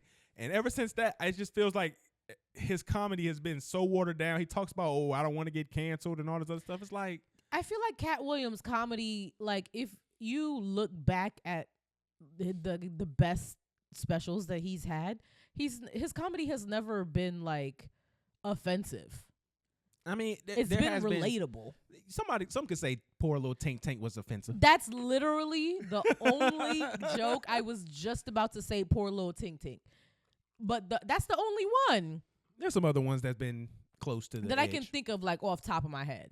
There's some that's been close to the edge, but to me, I feel like the way that he's been a comedian over the years, like that's part of course. Like you should be able to go over those lines and dabble here and there and still be able to find the humor in it if you're that good, and still be able to not feel like as an audience member he's holding back. That's what I felt. What he's saying. When in Katt's latest special, what I've like the overwhelming sense that I had was that like he wanted me to think that this was more hard hitting than it actually was. Mm-hmm. He the main thread of the special was like, oh, I'm not afraid to expose these things. And then all of the things were like, yeah, nigga, we know. Like, you're not exposing anything for real. So if that was like the foundation of the special, then it didn't hit. So that's why I didn't enjoy it. I was like, nigga, you're not exposing nothing for real. Like, you did that in Shannon's interview. It had the impact that it had. And then I felt like he was trying to ride the wave from Shannon's interview to this special. And it's like, you didn't let... Comedy is not something you can do where you like try to like... You can't chase moments. Like, you have to let things breathe naturally and develop so that you can do your job as a comedian and tell us the story the way that you tell us. Like, it has to be in hindsight. It can't be while it's happening. That's how I think. And the element of it being risque is just important. Like, that is part of the taboo that comedians challenge. He kept trying to make us think that it was so much more risque than it actually was. And it was taking away from the comedy for me. It doesn't even matter if what he said was funny. Like, you're trying to make it seem like you're telling us this intense thing, and it's not that. It was like an Amish woman just showing you her ankle and feeling like she's the biggest slut in the world. Yes. Like, bitch, show me that clit. Oh, shit. Not that dirty Amish clit. We gonna have to... I can't say that? Nah. I don't think TikTok is gonna let us say. Oh, well, yeah. We already cleaned it up for TikTok. All right, we got some more things to get into. I'm disgusted with you women. Speaking of clits. Yeah, I'm disgusted with all of you women. Y'all are vile in the highest of orders. So again, I've seen nasty men put the cucumber, the big sock. The sock. I've seen that. They stuff the sock. I've seen all sorts of horrible. It's all types of men on TikTok and vile men who try to act like they're packing. Yeah, doing dick print thirst traps. Like that nigga, not your like dick that for real. Like that nigga who for the news anchor who had his shit in that his little bike pants. You didn't see that? No, you pointed to me like, yeah, bitch, you freaky bitch, you saw that. No, but he had his fucking that shit looked like a fucking Snickers in his fucking No, shorts. I didn't see that. Snickers, you mean like veiny? Like king size. Like you could just okay. Like he had it, like you could see it packed in as shit. It was very I thought you were saying that you could see the veins through the bike shorts, like, sir. No, but that was going around was that Please it was get new bike shorts. You could see his bike shorts and his junk was like really exposed, and they said that the producers were upset that he was like riding around with his. Well, why didn't they tell him? No, they did. Well, he was doing this off work. This isn't him at work. This is him off work. Oh, but they were upset about him and the type of bike pants he went on. Yeah, he could have that dick out if he want to, for real. I don't know what y'all could do about that off the clock. But then, you nasty vile women, y'all disgusting wenches, young.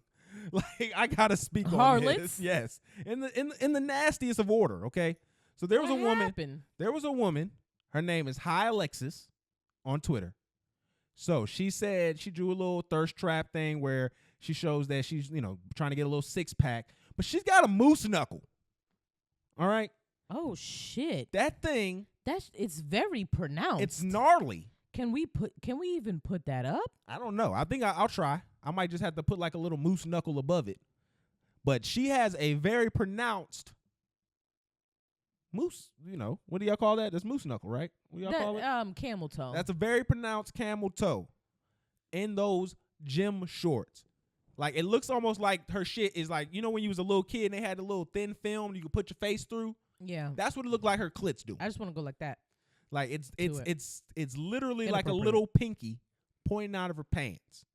But it's not that. It's like three whole fingers. The women are exposing each other. Y'all not keeping it real. And I learned about something I didn't even know existed on this planet. Fake vagina panties. What the hell is going on Let here? me see. What the hell is going on here? Not fat pussy pads. Y'all are faking the fat puss.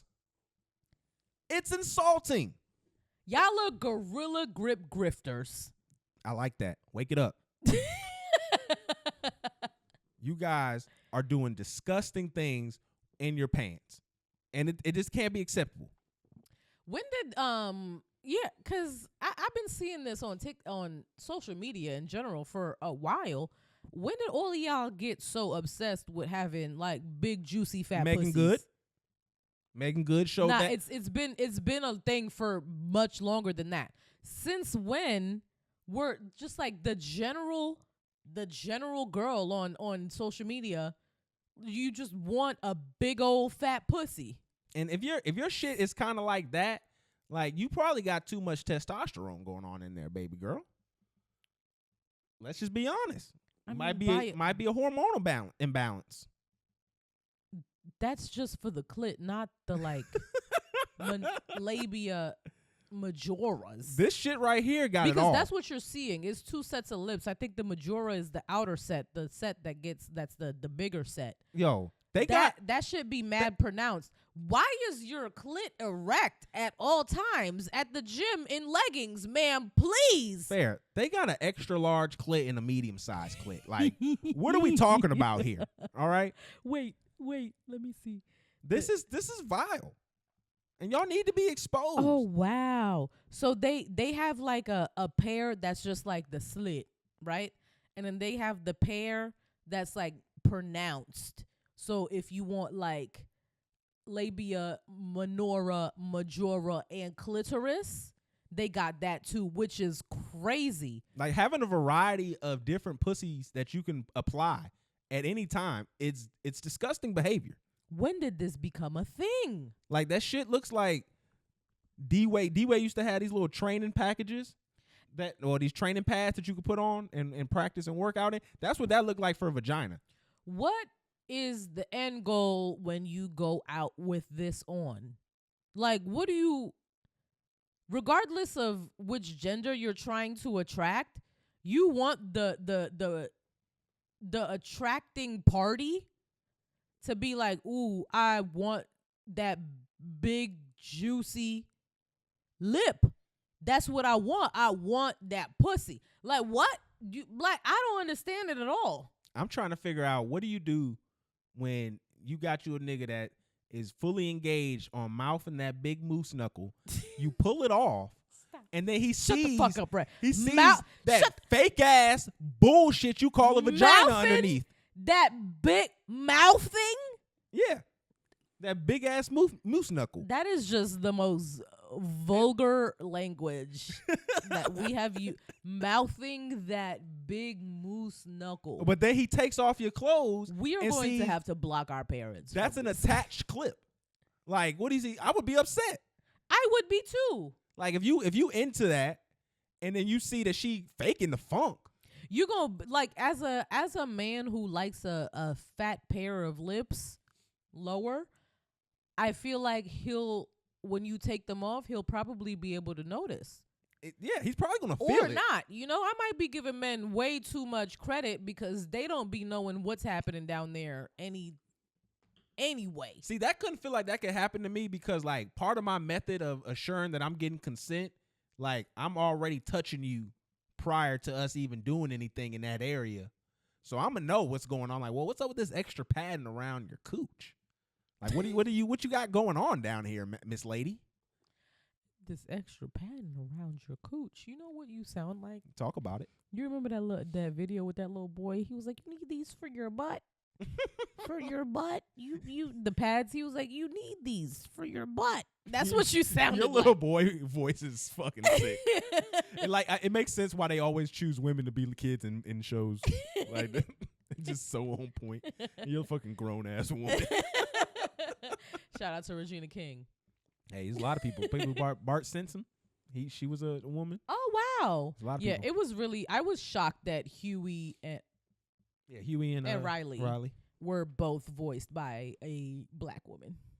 Amazing. Now, I was familiar with her other work beforehand, because she was in like Boys in the Hood and shit. But I read the credits too, so I knew she was both of them. Oh, you be reading credits. I be bye. Turn that shit off. I don't give a fuck who made this. We got to tear one more brother down here. LaMelo Ball, LeVar Ball's son, the one that's actually really good. A lot of issues been going on in the Ball household. Pause if needed. No Diddy. The oldest one is trying to recover from a knee injury. He's been out for like 2 seasons. The second one hasn't really had too much success professionally as a basketball player. Which one is having a fucking child with Miss Nikki Baby? Jello. We talked about that, remember? Which is that He's second? Second one. Okay. The one who didn't make it to the league. Okay. He played a few games, but played in the G League a little bit, but he didn't make it to the league. So they're doing a podcast together now. The oldest one and the second. Yeah. Oh, and then they have like one of their managers, somebody else. And they're all doing a podcast right now together. So they're trying to get on that little wave.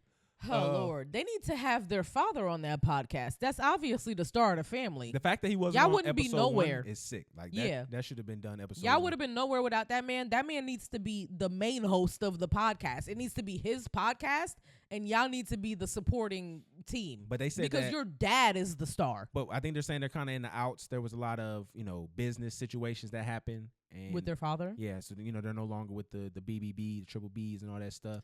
That's crazy. Go back to your daddy.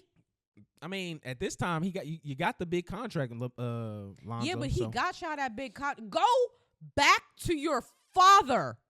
The fuck is good with y'all? I mean, I'm not going to say that he should rush to that because there's argument that my fucking dad and his corny ass, weak ass shoes is the reason why I'm in this situation. So that there's an argument for that where he talked about like the shoes tearing up while he was playing.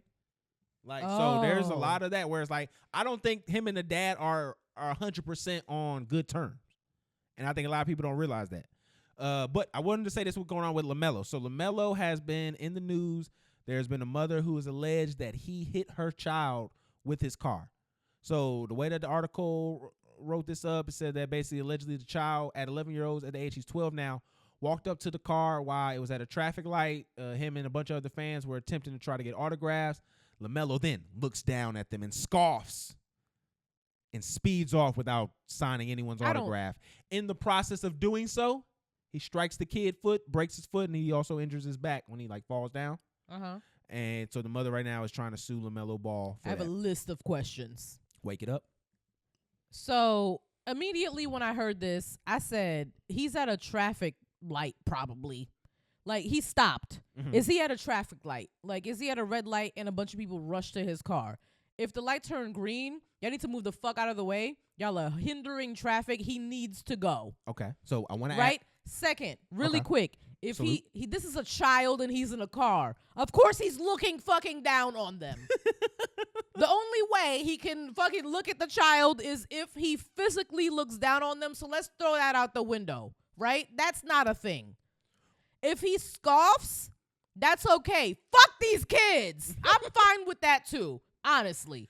So my issue here is you're probably not aware of this. LaMelo has a trend where he leaves the arena after games a very aggressive and not safe manner when he drives his car. So he's driving sports cars, and you'll see him there's actually video where him cutting off a car. Regardless of whether he wins or loses. Yeah, this is not necessarily about what happened at the game. It's just him flexing. And so he came out, and there's a car coming down. He just cuts the car off and runs out. There's another one where he runs a red light. So he, like I said, he's had a history of being irresponsible while driving. Okay, so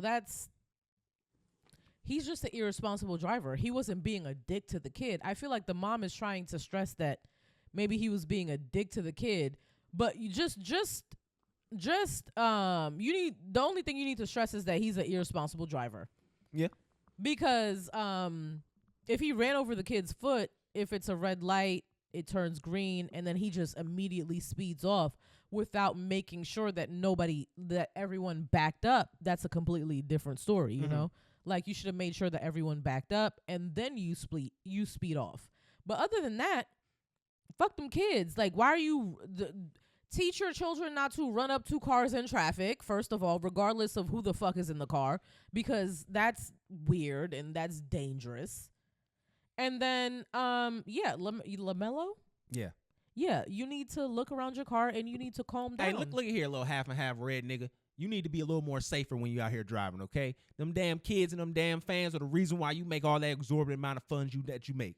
All right, clean up the fucking act. Stop being on the bullshit and sign some fucking autographs for these kids, okay? Y'all need to get on y'all Michael Jordan. If you're outside and you're being seen by the public, then you're a man of the public. Wake it up. You're their favorite. If you don't want to do so, you need to pay for the exclusivity and privacy that you so require. You know me, man. I'm not about holding regular people to a higher standard or more accountable than people at a higher tier. Bro, no, I'm not trying to hold them to a higher standard. I'm just speaking on my feeling on it. I'm not speaking what you're doing. I'm speaking on my feeling of it. I'm always going to tell you niggas, it's your duty as public figures to give to the public in that manner and to be respectful in the highest of orders if you can be. So, no, I'm not going to sit here and say, oh, well, you don't come up to his car. No, nigga, he see you a car, you a nigga hero, bro. You got a shoes, signature shoes, people buying your clothing line. Bro, stand up and actually stand for something, nigga. Stop trying to be some niggas fucking on these old ass bitches over here saying, man, stop it. It's not a good look. You sleeping on all these old women. You trying to do all this other goofy ass shit. That's why you got exposed, smoke your little blunt online and all that shit. Y'all niggas is not serious about this game, and y'all need to get y'all minds right. And if maybe this can be a wake up call for you to get fucking serious about what you got going on. It's not just about putting in the work. It's about a mindset. It's about being a very good person when you have this opportunity to be a leader of a franchise. Like, no, bro. If you're falling short, nigga, you need to get called out on. Yeah. And the fact that you potentially injured a kid, this kid could one day want to play basketball, and now you just ruined it. You just took that opportunity from him if you hurt his foot severely enough. No, but you'll probably have to financially take responsibility for that, because running over a kid's foot is crazy. Don't let it be a video of anywhere. There's probably a video. That shit gonna be up. If it was a crowd of people that ran up to your car, there's a video. Yeah. So that's my main thing. I think we covered everything. I think we got a lot of good stuff, man. That Diddy conversation, man. I think we did a really good job with that. Yeah, that was good. Yeah. So, anything else that we forgot about? Anything? Let me see. Young Miami is selling the gays shirts. Like the shirts, they say the gays on them. If y'all remember, not too long ago, she said she would whoop her son's ass if he was gay, and she would not be okay with that. You are pandering to the LGBTQIA plus community because you see who she's outside with. She been back with her baby daddy since Diddy's allegations came out. She been outside with him. Y'all niggas is goofy, yo. You bitch, you're trying to pander to the gay community because you're not making the money that you're used to making with Diddy now. So now you have to walk back the ignorant bullshit that you said just so you can try to have some resemblance of relevancy in your fucking career now. I hope that they see right through you. I am looking at Santana sideways for not like sitting down next to you and forcing you to apologize on live for that ignorant bullshit you said. But he's also in a space where he's desperate. Mm-hmm. Y'all are both in a space of desperation. So y'all are going to do ignorant bullshit that doesn't make sense. It's sad.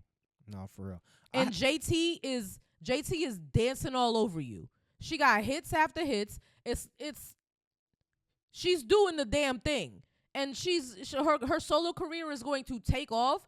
And Santana, you obviously attached yourself to the fucking wrong city girl.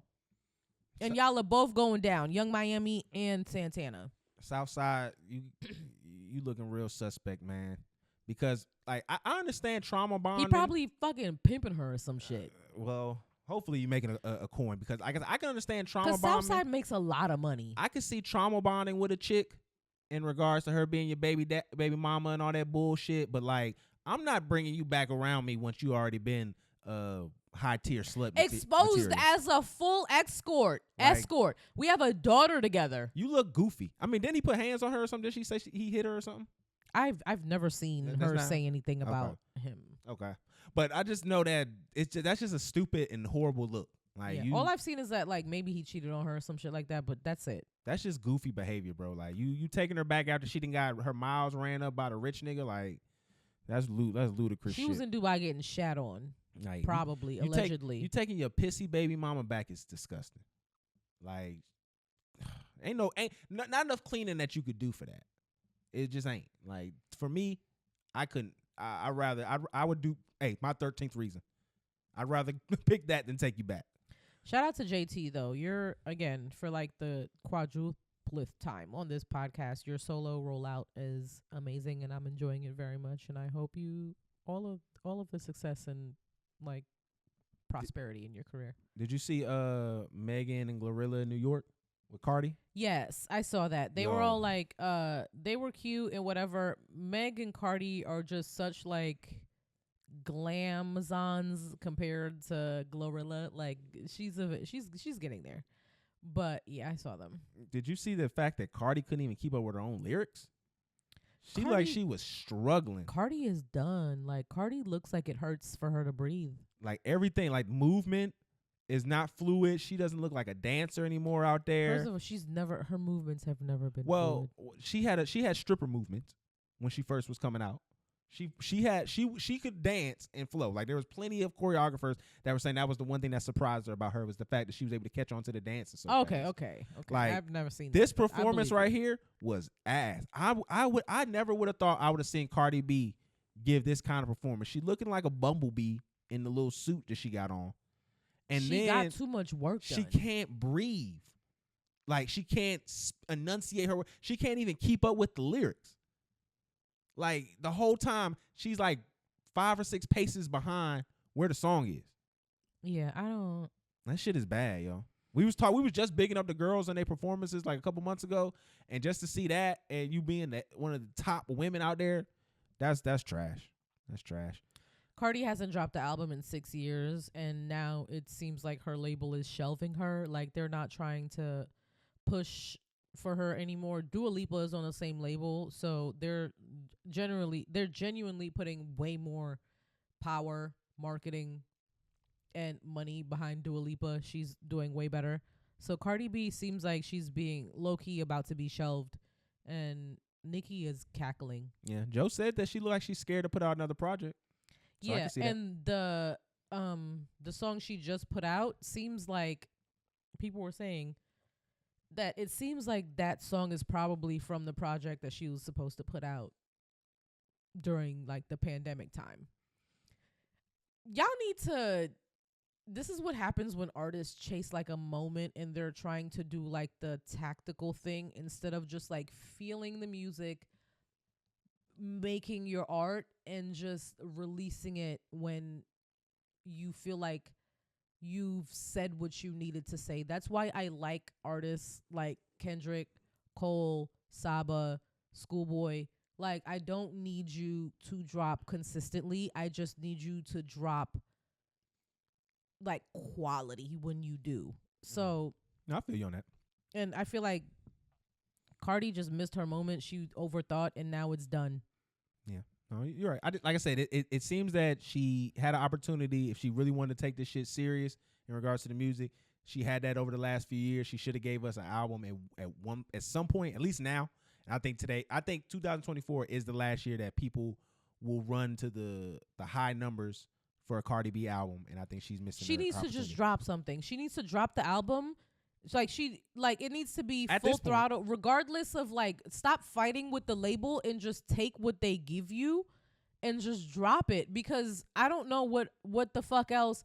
Like, I'm going to care less and less and less and less and less the longer you wait, and you're trying to wait for more money. You might get more money and it don't matter because we don't give a fuck no more, because we have very short attention spans now. No, it's crazy. One last thing here. So did you hear about the girl who denounced Delta? I think she was a Delta Sigma Theta. Yeah, she was a Delta. It was like the Alpha line at Howard.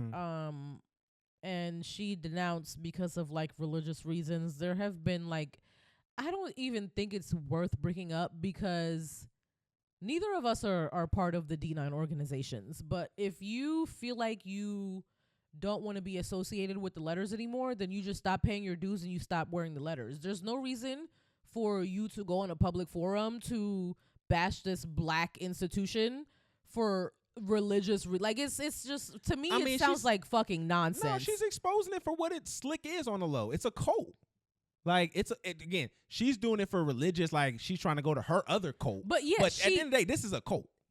She's trading cults, but that's what my problem is with it. Like, you're saying that this cult is better than that cult, basically. But like, I mean, what she said was she had to kneel down and take whatever little oath, and she felt that was too accustomed to her religious practice. So I can understand that. I just thought it was interesting her doing it so publicly. It was unnecessary for her to do it publicly. But every organization has their things, their oaths, they have like little, their whole like histories and things of that nature. But if it's something that you don't agree with, like, I don't think it was necessary to denounce the entire like organization or the entire it wasn't just her denouncing Delta. It was just her denouncing sororities and fraternities altogether. Yeah. I mean, again, when you take a look and have a different perspective of something that you're engaging in, you start to see where it is and like, okay, this isn't what the pure intentions I thought I was getting involved in. And then you kind of see what it really is. This isn't the first time that I've seen somebody denouncing their letters because of religious reasons. Every time they do it, y'all say that, oh, it's a cult, there's witchcraft. Like, to me, as somebody who isn't somebody who's necessarily super religious, like, I consider myself more spiritual than religious. I do believe in God, but y'all sound like crazy people. Like, y'all sound like y'all hold your religion way too close. Y'all sound like y'all aren't very educated in religion and spiritualism. I low-key don't respect black people who hold Christianity very near and dear to their hearts, because I feel like you don't know too much about Christianity if you do hold it near and dear to your heart. But if that reasoning, if you use religion to denounce sororities that were built because black people were being kept out of these spaces, other fraternities, white in fraternities, PWIs, yes, white fraternities, like something that its conception was out, that was made out of our exclusion. It has nothing to do, the foundation of sororities and fraternities and D9 has nothing to do with religion or cult or anything. It had to do with, like, that's debatable. Black people wanted their own version of this. It might have eventually morphed into something weird. You can't have black organization without black church. That literally was how we had any organization before. The church was involved, yes, but like the 70s, like everything was in the church. I just feel like, I don't know, when you take that as your reasoning, personally, it invalidates your intelligence. No, I mean, again, I'm always going to look at people separately for religion, just because I'm an atheist, so I'm always going to be looking at that. And I'm agnostic. I'm looking at with a side atheist eye. Light. I'm looking at it with a side eye, but I can just understand if I believe one thing more than the other, I don't think that it's a problem for me to verbally say, hey, no, my creator and God is over this entity, and even over this organization who I feel as though is propping up satanic views. So I just think that could be a real it thing. Don't even be entities that the D9 organizations be looking up to. Like for most of the like for the sororities, it'd be like 6 black women from the 60s. But I'm saying, but the practices, and the entity, what I mean is like the practices that they do. So the branding, which some people have issue with. That's only one male D9 organization. I'm just saying that's an example though. Branding. But, There's also like when my sister was pledging, she brought the people to our house. I don't want to have this conversation without somebody who is part of one of these organizations. Okay, we'll call my sister on the next one. I do feel like it is important for us to have somebody who's a part of this, because I had this conversation with somebody I know who is an active member of one of these organizations, and they had very passionate feelings about it, and we're both like civilians when it comes to this shit. So I do want to bring it up to somebody. We'll talk about it again because I think this is something that we should talk about. We can break it down a little bit more. We're a black podcast. We talk about black culture in general. Black variety show. Black variety show, yeah. You don't like that? No, that's the perfect. I've never liked a description for what we do because it's not a TV podcast. It's not a pop culture. It's a black variety. It's just a black culture show. No, it is. All right, so let's get out of here, man. Yeah. Life is a labor of love. So keep building these moments together. And remember, your job is not your family. And the only thing you should be exploiting is these corporations. Talk FNF TV. We are here. And baby, tell them what they need to do. What they need to do is follow us on all of the social media at talk.fnf.tv, at Twitter, Facebook, Instagram, TikTok, on all of the social media. Follow us there. Thank you very, very much for watching. Like, subscribe, leave any comments if you have any thoughts, and we love you so much. Bye. Spirit fingers. It's not like this. It's like this.